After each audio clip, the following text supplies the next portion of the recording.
rumah tangga itu, kan? Kalau sekedar hanya untuk menikah, kapan akad, setelah itu ada apa, setelah itu bagaimana punya aset yang baik, rumah yang cukup megah, ya kendaraan-kendaraan yang memudahkan kehidupan. Setelah itu mau ngapain?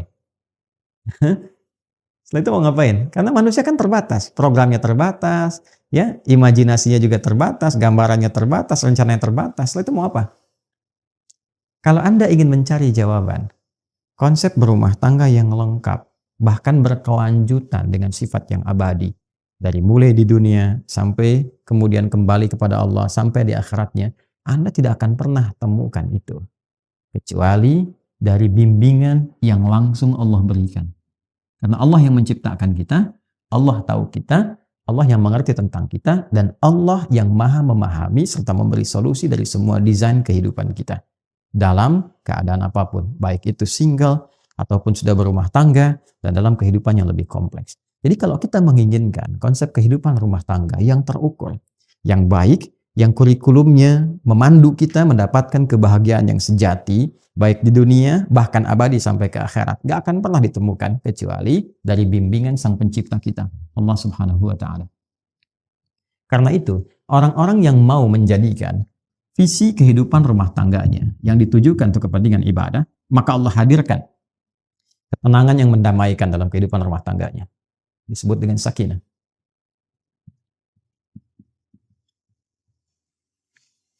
Dua, limpahan materi yang memberikan kenyamanan dalam kehidupan rumah tangga. Cinta dalam bentuk wujud materi. Diberikan kecukupan materi yang melapangkan dia beraktivitas dalam kehidupan rumah tangganya. Disebut dengan mawaddah. Mawaddah. Kemudian ditanamkan dalam jiwa setiap pasangan itu rasa kasih mendalam yang mengikat keduanya dalam kerukunan dan kebaikan. Ya, bukan berarti tidak ada perbedaan pendapat, bukan berarti tidak ada, boleh jadi perbedaan-perbedaan yang mungkin melahirkan ya satu sisi berbeda, berselisih dalam hal-hal kecil, namun rasa yang ketiga ini itu yang tetap menyatukan perbedaan-perbedaan itu dan membentengi dari terjadinya persoalan-persoalan yang bahkan memecah kehidupan rumah tangga. Itulah rahmat. Rahmat. Ini dia. Ini poinnya. Ya.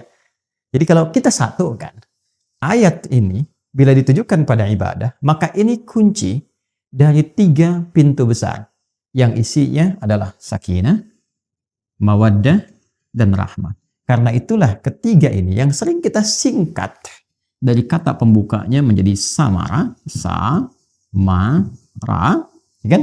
Itu dibuka dengan kata ayat.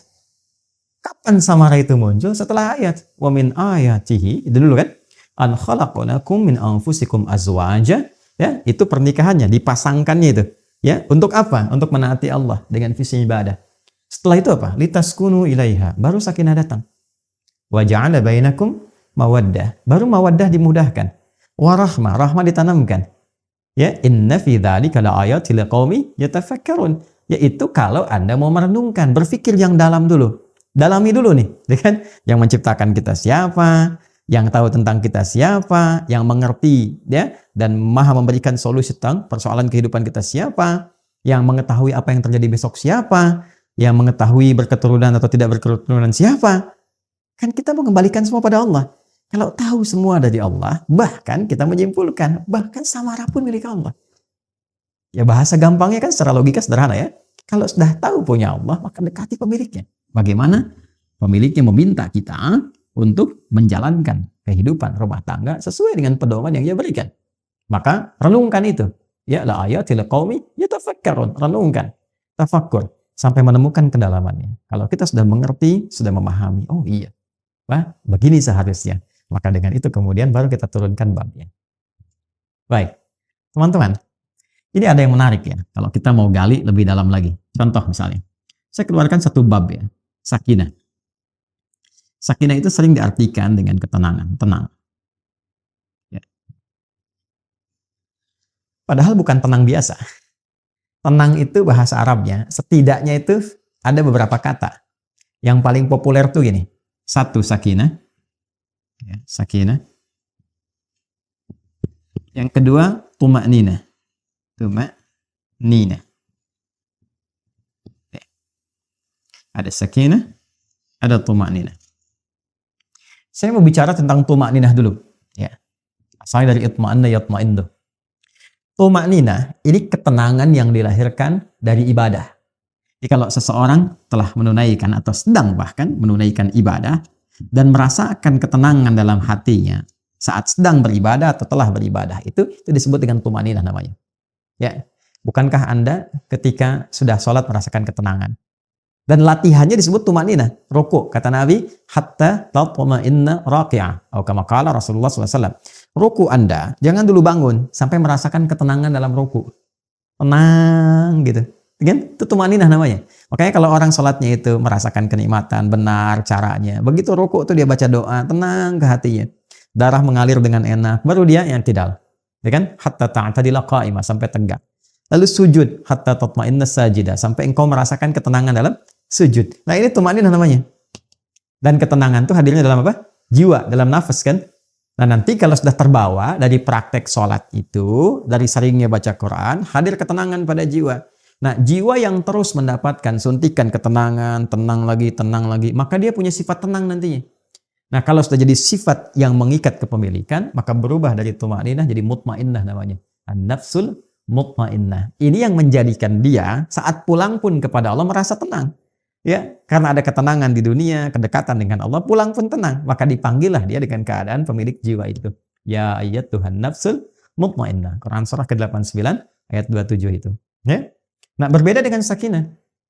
Kalau sakinah, ya, itu artinya ketenangan yang dilahirkan setelah tuntasnya persoalan dilalui. Ya. Baik. Ada mahasiswa atau pelajar, ujian, ya. Ujian kan belum tenang ya. Ya, makanya disebut minggu tenang itu kadang-kadang kurang tepat dalam konteks di kita ya.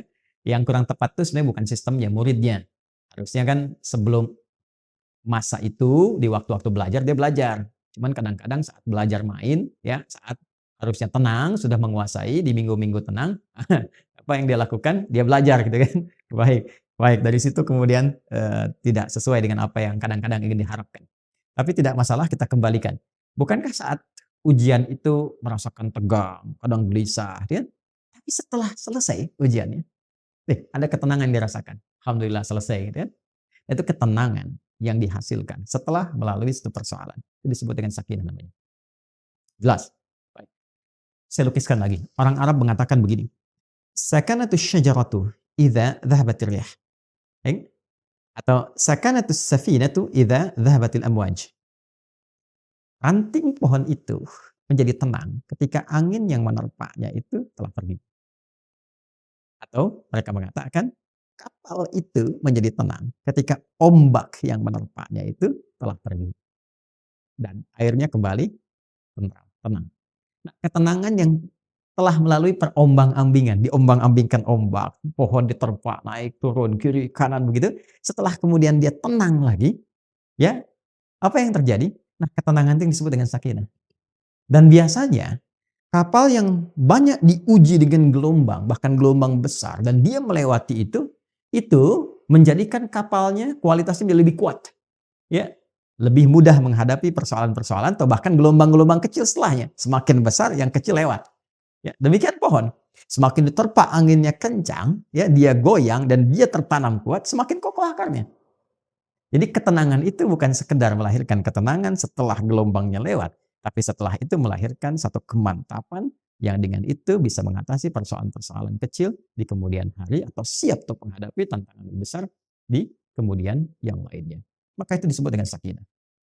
Ketika kehidupan di rumah tangga, ini yang akan saya sampaikan, disebut dengan sakinah, memberikan pesan kepada kita bahwa bukan berarti di rumah tangga itu akan hampa dari persoalan. Akan selalu ditemukan persoalan. Ini cara memahaminya. Jadi kalau tidak dipelajari dulu ini nanti kaget. Bukan berarti nggak ada masalah. Rumah tangga itu pasti ada masalah. Ya, yang paling ideal kan rumah tangganya Rasulullah SAW. Tapi coba lihat, apakah dalam kehidupan rumah tangga Nabi tidak ada masalah? Jangan salah, banyak persoalan, ya kan? Tapi dengan persoalan itu turun panduan pada kita. Turun ayat, turun hadis, mengatasi ini bagaimana. Ya kalau salah persoalan pemahaman bagaimana, salah komunikasi bagaimana, meluruskan yang ini bagaimana. Kalau ingin cari teman cerita ke siapa, kalau mengadu belum ketemu suami istri ke siapa mengadunya, ada semuanya. Gitu. Dan pahami ketika Allah menitipkan satu persoalan dalam kehidupan rumah tangga, pada hakikatnya bukan ingin menjadikan kehidupan rumah tangganya bermasalah, tapi Allah ingin memberikan satu ketenangan, kedamaian, ya, yang dihasilkan setelah tuntas persoalan yang dimaksudkan. Makanya kehidupan rumah tangga kan kalau sudah masalahnya tuntas lebih tenang dari sebelumnya kan? Ya, dan dahsyatnya lebih mengerti tentang sifat-sifat pasangan atau dalam keluarga. Setelah itu punya ilmu yang baru, punya pengetahuan yang baru, masukan yang baru, ilmu yang baru untuk mengatasi tantangan berikutnya. Itu dahsyatnya. Tapi problemnya begini, bagaimana cara kita bisa mengatasi persoalannya dengan mudah? Dan karena tidak sedikit masalah-masalah kecil di rumah tangga, ya kan, bisa menjadi besar dan menyebabkan persoalan serius ketika, maaf, seseorang tidak mengetahui cara menyelesaikannya. Yang ditampilkan kadang-kadang, ya boleh jadi egonya, yang ditampilkan kadang-kadang boleh jadi statusnya, bahkan juga hartanya, kedudukannya, dan sebagainya. Itu bukan solusi, teman-teman. Sepanjang ditampilkan kemampuan kemanusiaannya, maka sifat manusia selalu ingin bertahan dengan apa yang dimilikinya. Suami bicara A, istri bicara B. Ya, ayah bicara A, anak pun bicara B. Demikian seterusnya. Maka yang terbaik adalah kita mesti menanyakan kepada pengatur segalanya. Ini. Ya, maka ketika dikembalikan, sakinah itu kan sifat jiwa. Ya kan? Ketenangan itu kan sifat jiwa. Ingat, ketenangan itu bukan sifat fisik. Ya, pikiran tuh biasa, ya. Pikiran tuh bekerja terus, berpikir tuh terus, nggak berhenti, berpikir. Apa yang memberikan kegelisahan dan ketenangan pada pikiran? Jiwa. Jadi perintahnya di sini semua dalam jiwa kita. Kalau dia gelisah berarti dari nafsu, ya kan? Kalau dia tenang, nyaman berarti dari takwanya. Itu di jiwanya. Jadi pikiran tuh normal saja. Dia beraktivitas. Seperti fisik pun diperintahkan. Fisik tuh gimana perintah dari pikiran saja. Ya. Nah, apa yang memerintahkan pikiran dan mengisinya untuk mengarahkan apa yang harus dilakukan itu, maka itu dari jiwa. Maka itu saya sering katakan jiwa yang tenang akan melahirkan pikiran yang cemerlang dan aktivitas yang membahagiakan. Itu poinnya. Boleh bikin status tuh. Ya. Nah, balik ke sini. Karena ketenangan sifat jiwa, yang punya jiwa siapa? Yang punya nafas siapa? Allah. Ya. Makanya sering kita katakan kan, ya mengikuti doa Nabi sallallahu alaihi wasallam, ya muqallibal qulub, ya tsabbit qulubana ala dinik, lil iman. Hai Allah yang mengetahui keadaan hati kami, ya kan? Yang membolak-balikkan hati, yang memberikan kedamaian pada jiwa. Berikan kami kemantapan dalam jiwa kami untuk menaati ketentuan-Mu, untuk beriman kepadamu, untuk konsisten pada din-Mu. Ini poinnya. Nah, sekarang bagaimana caranya kita bisa belajar untuk menenangkan jiwa sebelum menghadapi persoalannya? Ini poin besarnya. Jadi ada orang-orang tertentu yang Allah berikan ketenangan paripurna dalam jiwanya, sehingga ketika dihadapkan pada masalah itu, dia bisa menyaring persoalannya, menjadikannya lebih kecil. Dan yang paling dahsyat, jadi ringan masalahnya sebelum dihadapi. Bukan gak punya masalah. Boleh jadi masalah yang sama, bagi orang lain besar, bagi dia tinggal senyum selesai. Itu poinnya. Jadi bukan gak punya masalah. Masalah dia ada. Cuma dikecilkan oleh Allah kadarnya, sehingga dengan kelapangan hatinya, itu menjadi kecil. Kalau Anda punya cawan, teman-teman. Ya, cawannya besar. Apa saja Anda bisa masukkan. Dan jadi kecil di situ. Tapi kalau cawannya kecil, ya, yang kecil pun jadi besar. Garam sedikit itu asin semua. Nah, ada orang-orang yang jiwanya dilapangkan oleh Allah. Sehingga ketika dia menghadapi satu persoalan, perbedaan dengan pasangannya misalnya. Ya kan? Melihat keadaan anak dan sebagainya. Dia bisa melihat dengan hikmah. Allah lapangkan keadaan hatinya. Kenapa begini? Dia nggak langsung simpulkan, langsung keluar ide, dilihat dulu, dia bersikap dulu. Nih, lapangan jiwa. Ini mahal. Dan ini tidak mungkin bisa didapatkan kecuali lewat skema ibadah sini. Menghamba. Ya. Nah, semua kumpulan nilai-nilai ibadah kita dalam rangka mendekat kepada Allah, saya sering ingatkan, itu disebut dengan takwa namanya. Ya kan? Takwa itu kan gabungan antara iman dengan amal soleh. Ya kan? Iman itu kan pekerjaan hati dalam jiwa. Amal soleh implementasinya. Digabungkan jadi takwa. Seseorang yang membangun kehidupan rumah tangganya dengan nilai-nilai ketakwaan. Dia bangun dengan takwa. dia jaga sholatnya, diwasiatkan pada istrinya sekalipun keluar tetap jaga sholat, anak-anak pastikan sholat, hidupkan rumah dengan Al-Quran, dekati Allah Subhanahu Wa Taala, banyakin zikir, misal itu akan beda suasana rumahnya. Demi Allah saya katakan, Anda kalau nggak percaya silahkan. Ya, hidupkan rumah dengan suasana ibadah kepada Allah. Anda ada di dalam ataupun sedang di luar, hidupkan. Maka akan ada suasana yang berbeda kepada jiwa. Allah akan jaga itu. Ya, ketika takwa meningkat, bahkan diringankan persoalan. Sebelum ada masalah, solusi datang. Sehingga masalah jadi ringan. Itu yang dimaksud Quran, surah ke-65, di akhir ayat kedua. At-Talaq, ayat kedua. At-Talaq itu kan satu masalah yang tinggi, ya, yang tidak mudah diatasi.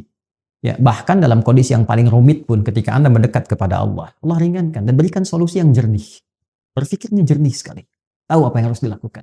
Ya kan? Maka apa yang terjadi? Wa may yattaqillaha yaj'al lahu makhraja. Siapapun yang mampu membangun ketakwaannya kepada Allah, ya, dia naikkan lagi, ya kan? Maka apa yang terjadi? Yaj'al lahu makhraja. Allah berikan jalan keluar dari setiap persoalan yang ia alami. Apalagi kalau pasangan itu kompak. Ya kan?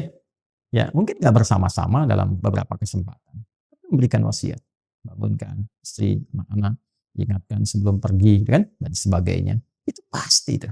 Ya, dari sekian banyak persoalan, ketika ditumpahkan di atas sajadah, dia mengecil. Dan curhatnya kepada Allah. Innama ashku bathi wa huzni ila Allah. Demikian, ya nasihat dari Nabi Ya'qub alaihissalam yang diabadikan Quran surat Yusuf itu kan. Kalau mau curhat ke Allah. Sampaikan. Dan akan cenderung bahagia. Ketakwaan membangun kebahagiaan. Quran surah kedua di akhir ayat 189. Wattaqullaha la'allakum tuflihun. Ya, itu sakinah namanya. Tingkatkan takwamu kepada Allah, Allah tanamkan, Allah berikan kepadamu kebahagiaan. Ya, dan titian kesuksesan. Anda pun kalau ingin mawaddah, tambahan dari materi-materi yang membentuk kehidupan keluarga lebih menyenangkan. Masya Allah, ada rumah lebih menyenangkan, ditata lagi, ini tempat sholat, ini musola bersama, ini buat ngaji, ini ruang keluarga. Lebih enak kan? Ya, punya kendaraan dipakai macam-macam, mawaddah namanya. Bagian dari pemaknaan ini. Nah, ini pun jalannya takwa, teman-teman. Ya, teruskan ayatnya kan, di ayat ketiganya. Wa may yattaqillaha yaj'al lahu makhraja wa yarzuqhu min haitsu la yahtasib. Bahkan rezekinya pun dikirimkan dari sisi yang tidak diduga. Ya. Coba lihat kisahnya Sayyidah Maryam alaihissalam. Maryam ibundanya Nabi Isa alaihissalam, ya. Mesias, Yesus, ya. Jadi Nabi Isa alaihissalam punya ibu yang sangat luar biasa namanya Sayyidah Maryam alaihissalam. Maryam itu apa yang dibangun pertama kali oleh ibundanya? Ya, karena ayahnya meninggal sejak beliau dalam kandungan. Jadi ayahnya nggak sempat melihat Maryam.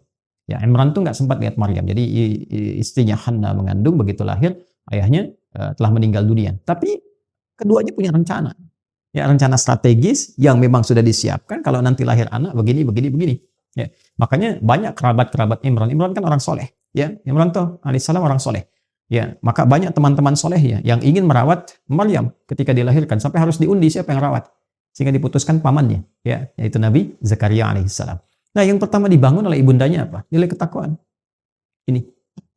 Apa yang terjadi? Ibunya menyiapkan perangkat-perangkat bagi anak yang mendekatkan dia dengan Allah. Dibuatkan mihrab, carikan guru yang saleh, dirawat baik-baik, diberikan rezeki yang baik. Ketika dari kecil disiapkan itu semua, apa jawaban Allah? Quran surah ketiga, Al-Imran ayat 37. Quran surah 3 ayat 37. Fataqabbalaha rabbuha biqabulin hasanin wa ambataha nabatan hasana. Maka Allah menerima semua ikhtiar dari Hannah itu, bahkan dari kedua orang tua sebelumnya, diterima semuanya dengan penerimaan terbaik. Dan ketika Allah terima, dijamin semua titian kehidupan, rizkinya, ketenangannya, kebaikannya, kedamaiannya, dan segala kemuliaan yang melekat kepadanya. Walaupun yang merawat secara ikhtiar Nabi Zakaria. Kullama dakhala 'alaiha Zakaria al-mihraba wajada 'indaha rizqa. Qala ya Maryam anna laki hadha? Qalat huwa min 'indillah. Innallaha yarzuqu man yasha' bighairi hisab. Setiap kali pamannya mengantarkan kebutuhan Maryam sudah ada. Tuh, min haitsu la yahtasib. Ya, dan nyaris semua persoalan itu ditepikan oleh Allah sehingga dia fokus tuh ibadah untuk mendekat kepada Allah. Masya Allah. Dan semua dipenuhi oleh Allah. Sampai bertanya dari mana semua ini? Ya karena dekat dengan Allah. Jawabannya apa? Qalat huwa min 'indillah, dari Allah. Innallaha yarzuqu man yasha' bighairi hisab. Allah yang memberikan tanpa batasan. Jadi orang-orang yang membangun rumah tangganya, ya, kehidupan dalam langkah pernikahannya sampai dia berjalan dalam ketakwaan kepada Allah sebetulnya nggak sulit tentang dunia. Gitu. Jadi mohon maaf nih kalau dengan kalimat ini barangkali kurang menyenangkan, gitu kan? Kalau ada persoalan yang tidak pernah tuntas, padahal mungkin secara materi tercukupi, gitu kan? Masya Allah, kedudukan tinggi, tapi nggak tuntas nih. Boleh jadi yang dibutuhkan tuh bukan harta, bukan tingginya kedudukan Anda, yang dibutuhkan ketakwaan Anda kepada Allah. Itu saja. Ya, menyadari bahwa pernikahan ini adalah bagian dari amanat Allah Subhanahu wa taala. Rumah tangga ini amanah, setiap amanat dipertanggungjawabkan di hadapan Allah Subhanahu wa taala. Dan kalau mengerti berumah tangga itu adalah ibadah, maka kita akan jaga cara kita beribadah kepada Allah. Anda kan kalau sholat Anda jaga rukun dan syaratnya kan. Nah, rumah tangga itu ada rukun dan syaratnya. Kan waktu mau nikah kan ada rukunnya, ada akad itu kan, syaratnya juga ada kan. Hah? Bukan cuma mahar kan, ada 2 saksi itu kan. Kemudian juga ijab kabul dan sebagainya, itu kan terpenuhi. Nah, itu pembukanya, ya kan? Dalam perjalanannya pun itu harus dijaga, karena kalau memahami pernikahan itu sebagai ibadah kepada Allah, maka dijaga cara kita ibadah. Jaga, jangan sampai ya terkena sesuatu yang kotor atau melanggar ketentuan ibadah.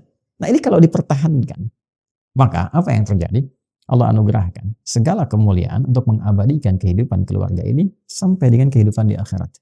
Ya, kalau kita baca Quran surah ke-52 misalnya At-Tur ayat 21, Allah tegaskan di situ walladzina amanu wattaba'athum dzurriyyatuhum biimanin alhaqna bihim dzurriyyatahum wama alatnahum min 'amalihim min syai' kullu imrin bima kasaba rahin. Dan para orang tua yang beriman itu menjaga iman. Jadi berkeluarga itu dengan imannya. Ya bukan cuma dengan hartanya. Kalau dengan harta ya banyak bisa begitu. Dengan berkeluarga itu dengan imannya. Lalu iman diimplementasikan dalam bentuk amal saleh. Amal saleh suami kepada istri dalam bersikap. Wa'ashiruhunna bil ma'ruf. Surah keempat ayat 19. Demikian sebaliknya dengan anak-anak dan sebaliknya. Maka apa yang terjadi? Kalau orang tua mampu begitu, diwarisi oleh anak demikian, diniatkan karena imannya, maka mereka akan dipertemukan kembali di satu tempat di surga. Alhaqna bihim dzurriyyatahum. Satu keluarga besar. Wa ma alatnahum min amalihim min syai'. Dan semua kegiatan berkeluarga itu dinilai langsung oleh Allah untuk mewujudkan pertemuan itu. Karena dilakukan dengan iman, maka jadi ibadah. Kullu imri'in bima kasaba rahin, tapi itu pilihan. Kalau Anda merasa itu hanya untuk melakukan kegiatan duniawi saja, hubungan seksual saja, ya mencari materi saja, itu pilihan Anda.